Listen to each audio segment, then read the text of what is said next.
2024 లేదా 25లో డిగ్రీ లేదా బీటెక్ చదివారా? సాఫ్ట్‌వేర్ జాబ్ కోసం ఎదురు చూస్తున్నారా? అయితే కోడ్ జ్ఞాన్ 100 డేస్ కోర్సులో చేరండి. జాబ్ సాధించండి. నమస్తే, వెల్కమ్ టు సుమన్ టీవీ. నేను మీ యాంకర్ శ్రీ. గడిచిన 5 ఇయర్స్లో ఎంతో మంది భర్తలు అనేక రకాలుగా భార్యలు పెట్టే బాధలతో ఎంతో మంది బలైన సంగతి మనం మాట్లాడుకోవడం జరుగుతూ ఉంది. అండ్ ఎస్పెషల్లీ ఈ టాపిక్ గురించి మనతో మాట్లాడడానికి హైకోర్టు అడ్వకేట్ అలగరి రవీంద్రనాథ్ గారు ఉన్నారు. అసలు గల రీజన్ ఏంటి, ఎందుకు ఇలా జరుగుతుంది, వీటి గురించి మనం మాట్లాడదాం. నమస్కారం అలగరి రవీంద్రనాథ్ గారు. సరే, ఎందుకు సార్ ఆల్మోస్ట్ 5 ఇయర్స్గా మనం చూస్తున్నాం ఎంతో మంది భర్తలు కూడా అనేక రకాలుగా భార్యలు పెట్టే మెంటల్గా కాను ఫిజికల్గా కాను పెట్టే టార్చర్లకి గురవ్వడం మనం చూస్తూ ఉన్నాం. గల రీజన్ ఏంటి అంటారు? ఎక్స్ట్రా మ్యారిటల్ ఎఫైర్సా, లేదు అంటే ఇప్పుడు వచ్చిన సోషల్ మీడియానే దీనికి ముఖ్య కారణం అంటారా? రీసెంట్గా నేషనల్ క్రైమ్ బులెటిన్ వాళ్ళు రిలీజ్ చేసినటువంటి రిపోర్ట్ చూస్తే ఒక్కసారి అవాక్ అవ్వాల్సినటువంటి సిచ్యువేషన్ కనిపిస్తుంది మనకి. ఎందుకు ఈ మాట అంటున్నానంటే, బీయింగ్ ఎన్ అడ్వకేట్గా నేను చూస్తున్న కేసుల్లో కూడా చాలా కేసుల్లో కూడా మనకి అలాంటి కేసులే మాకు వస్తున్నాయి. అయితే నేషనల్ క్రైమ్ రిపోర్ట్ వాళ్ళు రిలీజ్ చేసిన బులెటిన్లో ఏముందంటే, గడిచిన 5 సంవత్సరాల్లో భార్యల చేతిలో భర్తలు ప్రాణాలు కోల్పోయిన సంఘటనలు సుమారుగా 750 పైబడి ఉన్న కేసులు ఎలాంటివి అంటే, భార్యలు కేవలం తన భర్తల్ని వారి యొక్క దైనందిన లైఫ్ రొటీన్ లైఫ్లో అడ్డొస్తున్నారని చెప్పి ఒకే ఒక అంటే వివాహేతర సంబంధాలు పెట్టుకున్నారనే ఏకైక కారణంతో 750 మంది భర్తల్ని మగవాళ్ళని పురుషుల్ని నిర్దాక్షిణ్యంగా పెళ్లి చేసుకున్న పాపానికి చంపేసినట్టుగా నేషనల్ క్రైమ్ బులెటిన్ నిన్న విడుదల చేసినటువంటి రిపోర్ట్లో మనకి తెలిసింది. అంటే 750 మంది భర్తలు చనిపోయారు. ఎవరి చేతులు చనిపోయారు? వేరే కారణాలు ఏమీ లేవు, కేవలం భార్యల చేతులు చనిపోయారు. అంటే పెళ్లి చేసుకున్న పాపానికి ఆ భార్య పెట్టే బాధలు తట్టుకోలేక కాస్త ఈయన రివర్స్ అవుతుంటే, అరే ఇతను మా యొక్క యాక్టివిటీస్కి అడ్డం వస్తాడని చెప్పి ఇమ్మీడియట్గా వాడి జీవితాన్ని రకరకాల కారణాలతోటి ఏదో రకంగా ఇంజక్షన్లు ఇవ్వడమా, లేకపోతే చంపేయడమా, కొట్టేయడమా, వేరే వాళ్ళు చంపించడమా, ఇతరత్ర ఏమైనా కారణాలు అవన్నీ ఇప్పుడు నేను డిస్కస్ చేయదలుచుకోలే. బట్ ఓవరాల్గా 750 మంది భార్యల చేతిలో ప్రాణాలు కోల్పోయిన భర్తల యొక్క సంఖ్య, ఇది అధికారిక లెక్కల ప్రకారం నేను చెప్తున్నాను. అంటే వీటన్నిటికీ కారణం ఏమిటని ఆరాధిస్తే తెలిసిందంటే, వివాహేతర సంబంధాలు, ఎక్స్ట్రా మ్యారిటల్ అఫైర్స్ అన్నదే దీనికి మెయిన్ కారణంగా తెలుస్తుంది. రీసెంట్గా అస్సాంలో మానిక్ అని చెప్పి ఒక వ్యక్తి మనం సోషల్ మీడియాలో హల్చల్ చేసిన ఒక వీడియోను కూడా మనం చూసాం. అతను సుమారుగా 40 లీటర్ల పాలతోటి అభిషేకం చేస్తూ సోషల్ మీడియాలో అతను ఒక విజులు పెట్టాడు. రీసెంట్గా అతనికి డివోర్స్ డిక్లేర్ అయింది.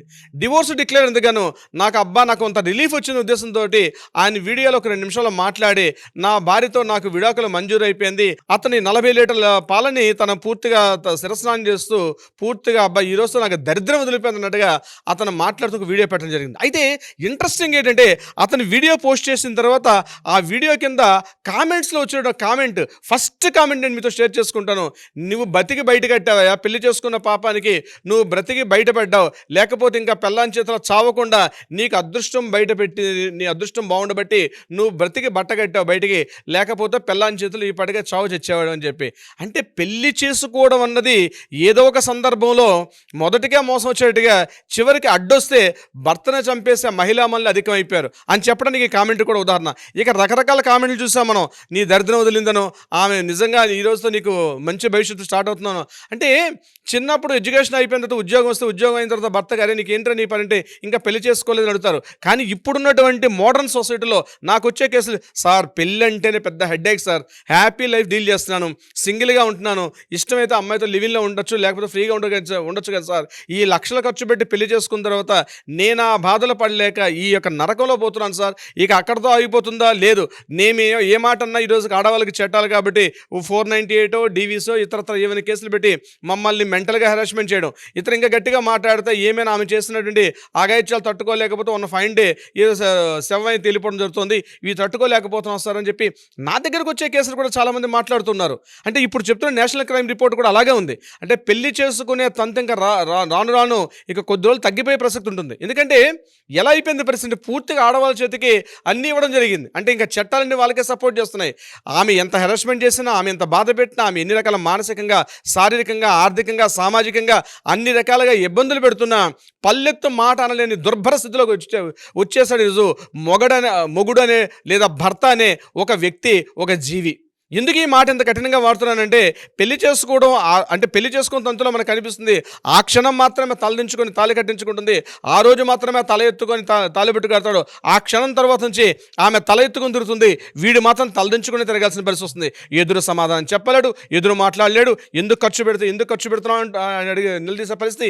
ఏ రకంగా చూసినా భర్తని పూర్తిగా నరకం అంటే ఎక్కడో మనం పుస్తకాల్లో గరుడ చదువుకున్నాం, ఎక్కడో పైలోకం తీసుకెళ్ళి సలసల కాగే నూనెలోనో లేకపోతే రకరకాల హింసలు పెట్టడం చూసాం. కానీ అవన్నీ ఏం అవసరం లేదు. ఈ భూలోకంలోనే పెళ్లి చేసుకుంటే చాలు ఎన్ని రకాల నరకాలు జరగాలో, ఎన్ని రకాల చిత్రహింసలు అంటే చిత్రగుప్తుడు చిట్టాలో లేని చిత్రహింసలు కూడా వెతికి మరి సాధించి పెడుతున్నారు ఈరోజు భార్యామల్లు. మనం చూస్తున్న రిపోర్ట్స్ అవి 750 అంటే ఏంటండి? ఆ లెక్కలు చూస్తే ముఖ్యంగా హైయెస్ట్ ప్లేస్లో యూపీ ఉంది, సెకండ్ ప్లేస్లో బీహార్ ఉంది, థర్డ్ ప్లేస్లో రాజస్థాన్ ఉంది, ఫోర్త్ ప్లేస్లో హిమాచల్ ప్రదేశ్ ఉంది. ఇలా నార్త్ ఇండియా అనుకుంటే పొరపాటు పడ్డారు. మన సౌత్ ఇండియాలో మన తెలుగు రాష్ట్రాలు కూడా ఏమీ తక్కువలే. రీసెంట్గా జనగాం జిల్లాలో ఒక కేసును చూసాం. వాడి ఇద్దరు భార్యలు కూడా కొట్టి చంపేశారు వాడికి. అంటే దానికి వేరే కారణాలు కావచ్చు, వాడు చేసిన తప్పుల వల్ల కొట్టి చంపారని చెప్పి ఒక మాట అనుకున్నప్పటికి కూడా, కానీ చివరికి జరిగింది ఏంటి? భార్యల చేతిలో హత్య. ఇక పేరుకొచ్చి బయటకు వచ్చే కేసులు బయటికి రాకుండా బయటకు వచ్చి బతుకు జీవుడు అని చెప్పి బయటకు వచ్చిన కేసులు చాలా మంది ఉన్నాయి. ఇప్పుడు మా దగ్గరకు వచ్చే ఈ యొక్క డివోర్స్ కేసుల్లో కూడా పారిపోయి ఎక్కడెక్కడో రకరకాల జిల్లాల నుంచి పారిపోయి ఆ భార్య పెట్టే బాధలు తట్టుకోలేక, ఒకప్పుడు భర్తను చూస్తే భార్య భయపడేది. ఈరోజు పరిస్థితి రివర్స్ అయింది, సీన్ రివర్స్ అయింది. ఈరోజు పరిస్థితి ఏంటి? భర్తను చూస్తే గడగడగడలాడిపోతున్నాడు. ఆమెకు ఎదురు సమాధానం చెప్తే ఇంట్లో కాస్త మొబైల్ చూసుకొని కాసేపు ఎక్కువసేపు మొబైల్ చూస్తుంటే చాలు. మనం రీసెంట్గా ఒక కేసును కూడా విన్నాం. మనం భార్య సోషల్ మీడియాలో తనకు సంబంధించిన ఏవో పోస్టులు పెడితే ఆ పోస్టులు చూసి ఎందుకు ఈ రకమైన పోస్టులు పెడుతున్నావు అని అడిగినందుకు గాను ఆమెను కొట్టి చంపేసింది ఆ భార్య. మరో ప్లేస్లో ఆమె అమ్మగారింటికి తరచుగా వెళ్ళి వస్తుంది. నువ్వు తరచుగా అమ్మగారింటికి వెళ్ళేందుకు వస్తున్నావు, నా ఇంట్లో ఉండి పిల్లల్ని చూసుకొని అందుకుగాను ఆ వ్యక్తి కూడా ఆ భార్య ఏం చేస్తుందంటే విషం పెట్టి చంపేసినటువంటి మరొక మహిళమని. ఇంకో చెడు కోసం చూసినట్లయితే ఇన్కమ్ ఎక్కువగా సేవ్ చేసి దుబారా ఖర్చు చేస్తుంది తన భార్య. దుబారా ఖర్చు చేయొద్దు, ఇన్కమ్ కాస్త సేవ్ చేసి పెట్టుకొని చెప్పినందుకుగాను అక్కడ ఆ వ్యక్తిని కొట్టి చంపేసి సోషల్ మీడియాలో డిఫేమ్ చేసి అతని మీద 498 పెట్టిన కేసు సందర్భాలు ఉన్నాయి. రీసెంట్గా నాకు వచ్చిన మరొక కేసు మీకు చెప్తాను సిరి గారు. ఆ కేసులో ఇద్దరు కలిశారు, కాలేజీలో లవ్ చేసుకున్నారు, ఒక వయసు వచ్చింది. పెళ్లి చేసుకునే క్రమంలో ఇక పెళ్లి చేసుకుందాం అనే సమయంలో ఈయనతో పాటు ఒక 5-6 సంవత్సరాలు తిరిగింది అమ్మాయి. తిరిగిన తర్వాత ఏం చేసింది? ఇతను హ్యాపీగా ఈ మగాడేంటి, అందుకే ఈ మగాడు కూడా హ్యాపీగా ఇక నాకు ఈవిడే నా భార్య అన్నట్టుగా ఆ పిచ్చిలో తిరిగాడు. కొద్ది రోజులు చూస్తే వాళ్ళ పేరెంట్స్ ఆ అమ్మాయిని తీసుకెళ్ళిపోయి ఆమెకు వేరే ప్రాంతం ఉంటుంది. తీసుకెళ్ళిపోయిన తర్వాత నువ్వు నాకు ఇష్టం లేదు, నాకు ఇప్పుడు మా ఇంటి పేరెంట్స్ వేరే మ్యారేజ్ చూస్తున్నారు, నేను ఆ మ్యారేజ్ చేసుకుని వెళ్ళిపోతాను, నువ్వు హాయిగా ఇంకో వేరే వాళ్ళు మ్యారేజ్ చేసుకొని చెప్పి సింపుల్గా ఒక 2 గంటల సినిమా స్టోరీలో ఎలా అయితే చెప్తారో అట్లా సింపుల్గా చెప్పేసింది ఆ అమ్మాయి. అతను పిచ్చోడైపోయి ఆమె యొక్క వ్యామోహంలో పడిపోయి ఏం చేయాలో తోచక దిక్కుతోచని పిల్లలు కొట్టుమిట్టాడుతుంటాడు. గట్టిగా 2-3 సార్లు ఫోన్ చేస్తే వాళ్ళ పేరెంట్స్ ఇతని మీద కేసు పెట్టి ఇతని పోలీస్ స్టేషన్ తీసుకెళ్లి హెరాస్మెంట్ కేసు పెట్టి ఇతని పోలీస్ స్టేషన్లో కూర్చోబెట్టి 2 రోజులు కొట్టి బాగా చిత్రహింసలు గురి చేశారు. అతను లబోదివి వచ్చి సార్ నేను ఈ పరిస్థితి అయిపోయాను, నాకు అమ్మాయి కావాలని చెప్పి ఆ అబ్బాయి ఏడుస్తున్నాడు. బాబు నీకు అమ్మాయి రాదురా, అమ్మాయి నీ తిరిగిందంటే లేదు సార్ నేను అమ్మాయితో కలిశాను, ఫొటోస్ ఉన్నాయి, ఇమేజెస్ ఉన్నాయి, వాయిస్ కాల్స్ ఉన్నాయి, ఇమేజెస్ అన్ని నాతో కలిసి ఉన్నాయి సార్ మాకు. అంటే అవి ఎందుకు పనికిరావా కోర్టులో చేయడానికి? ఆ అమ్మాయి వేరేగా హ్యాపీగా మ్యారేజ్ చేసుకుని వేరే లైఫ్కి వెళ్ళిపోతుంది, నువ్వు చూస్తూ శుభం కార్డు పెట్టుకోవడం తప్ప నీ లైఫ్కి వేరే అమ్మాయిని చూసుకోవడం తప్ప వేరే గత్యంతలని చెప్తే ఆ అబ్బాయి ఒక ఏడుపు ఒకటి తక్కువ సూసైడ్ చేసుకునే కేసెస్, రకరకాల కేసులు. ఏదేమైనప్పటికీ కూడా అమ్మాయిల చేతిలో బలైపోయి రకరకాలుగా నాశనం అయిపోతున్నారు. దానికి రీసెంట్గా తార్కాణమే నేషనల్ క్రైమ్ రిపోర్ట్ వాళ్ళు ఇచ్చినటువంటి 758 పైచిలకు కేవలం భార్యల చేతిలో దెబ్బలు తిని తమ జీవితాలను అర్ధాంతరంగా ముగించుకున్నటువంటి భర్తలే మనకు కనిపిస్తున్నారు సిరి గారు. అంటే ఎలా అవాయిడ్ చేయొచ్చు సార్ మరి ఇలాంటి ఇన్సిడెంట్స్ జరగకుండా ఫర్దర్గా? అంటే ఎలాంటి మార్పు తీసుకురావాలి? సమస్యకు పరిష్కారం ఒకటే సిరి గారు. బిఫోర్ మ్యారేజ్ భార్యాభర్తలుగా ప్రేమించుకుని లేదా అరేంజ్డ్ మ్యారేజ్ కావచ్చు, లేకపోతే లవ్ మ్యారేజ్ కావచ్చు, ఏదైనా కావచ్చు, బిఫోర్ మ్యారేజ్ ఒక అడ్వకేట్ సంప్రదించండి. నా దగ్గరికి రండి, మేము ప్రీ మ్యారిటల్ కౌన్సిలింగ్ చేస్తున్నాం. ప్రీ మ్యారిటల్ కౌన్సిలింగ్లో అసలు ఒకరి అభిప్రాయాలు ఒకరికి నచ్చుతాయా లేదా, ఒకరి ఇష్టాలు ఒకరికి నచ్చుతుందా లేదా, మీ కుటుంబీకుల మధ్య అవగాహన ఉంటుందా లేదా, అన్ని విషయాల్ని కొన్ని సిట్టింగ్స్ ఉంటాయి, ఒక 4-5 సిట్టింగ్స్లో కూర్చోబెట్టి ఇండివిజువల్గా కౌన్సిలింగ్ చేస్తాం, గ్రూప్గా కౌన్సిలింగ్ చేస్తాం, ఇద్దరికి కలిపి కౌన్సిలింగ్ చేస్తాం, వాళ్ళ పేరెంట్స్ని కూర్చొని కౌన్సిలింగ్ చేస్తాం. అసలు ఒకరికొకరు సెట్ అవుతారా లేదా వైవాహిక జీవితంలో, డివోర్స్ తీసుకుంటారా తీసుకోవడం తెలిసి వాళ్ళ వ్యక్తిగత విషయం కావచ్చు కాక, కానీ ఇట్లాంటి మడ్రస్ చేసేసుకోవడం కానీ లేకపోతే కోర్టుల మెట్లెక్కి ఆ అబ్బాయిని పూర్తిగా కోర్టుల మెట్లెక్కి 498లో డీవీసీలు పెట్టి ఇబ్బందులు గుర్చేయడం, ఇట్లాంటి పరిస్థితి కాకుండా కొంతవరకు ప్రీ మ్యారిటల్ కౌన్సిలింగ్ చేసుకోవడం వల్ల ఇది చాలా ఉత్తమం అండి. లక్షలు ఖర్చు పెట్టి మీరు ఈరోజు పెళ్ళిళ్ళు అని చేస్తారు కదా, జస్ట్ ఒక అడ్వకేట్కి ఒక ఫీజు ఇవ్వండి. It's a part of your life. మీరు కొత్త లైఫ్ని మీ అమ్మాయిని మీ లైఫ్లో తీసుకొని ఒక లైఫ్ డీల్ చేస్తారంటే కొంత అడ్వకేట్కి ఫీజు చెల్లించి కూర్చోండి. మీతో ఒక 4-5 సిట్టింగ్స్ కూర్చోబెడతారు.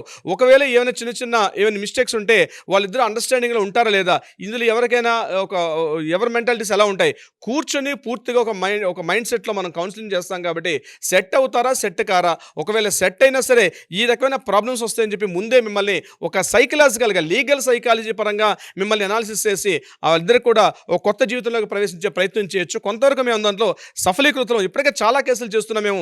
అదే సందర్భంలో ఎవరైనా సరే నేను చెప్తున్నా ఒకటే, మరలా పెళ్లి చేసుకొని కోర్టుల మెట్లెక్కి మీ పేరెంట్స్కి ఇబ్బందులు పెట్టేదానికన్నా ముందే మీరు కానీ prevention is better than cure అని ఊరికి వెళ్ళలేదు. మీరు రండి, అడ్వకేట్ని సంప్రదించండి. మా లీగల్ కౌన్సిలింగ్ ఎప్పుడు మీకు అందుబాటులో ఉంటారు. కింద స్క్రోల్ అవుతున్న నెంబర్ని కాంటాక్ట్ చేయండి. తప్పనిసరిగా లీగల్ టీమ్ మీకు అప్రోచ్ అవుతారు. మీరు వీలైతే కాల్ బిజీగా ఉందంటే అట్లీస్ట్ వాట్సాప్ మెసేజ్ చేయండి, మళ్ళీ కాల్ బ్యాక్ చేస్తారు. బట్ ఏదైనప్పుడు కూడా prior appointment is very most important. ఎందుకంటే daily more than 250 to 300 calls వస్తాయి. ప్రతి కాల్తో మాట్లాడడం చాలా కష్టం కాబట్టి అపాయింట్మెంట్ తీసుకోండి. That's your life. మీ లైఫ్కి కొంత టైం స్పెండ్ చేసుకోలేరా, కొంత అమౌంట్ స్పెండ్ చేసుకోండి, డెఫినెట్గా అపాయింట్మెంట్ తీసుకొని రండి. మీరు కూర్చుని మాట్లాడండి. ఇది చాలా ఇంపార్టెంట్. రాబోయే రోజుల్లో యూరోపియన్ కంట్రీస్లో ఈ కల్చర్ ఉంది, మెల్లమెల్లగా మన భారతదేశానికి కూడా వస్తుంది. తొందరలో దీని మీద చట్టం కూడా రూపకల్పన చేసే అవకాశం కూడా ఉంది. Siri garu, thank you sir, thank you so much. Thank you so much Siri garu. Suman టీవీలో మీ పర్సనల్ అండ్ బిజినెస్ ప్రమోషన్స్ కోసం కింది నెంబర్కి కాంటాక్ట్ చేయండి.